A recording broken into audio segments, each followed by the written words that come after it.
Ito ang mga dahilan kung bakit kailangan mo ng passive income. Isipin mo, gigising ka na lang may pera nang dumating. Una, pwede kang mag-affiliate marketing.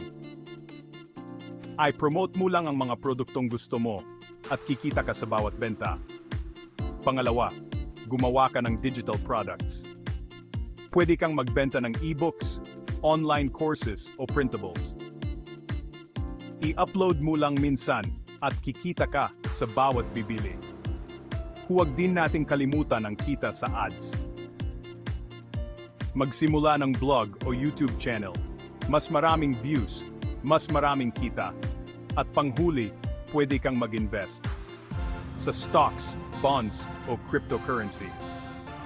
Hayaan mong magtrabaho ang pera mo para sa iyo.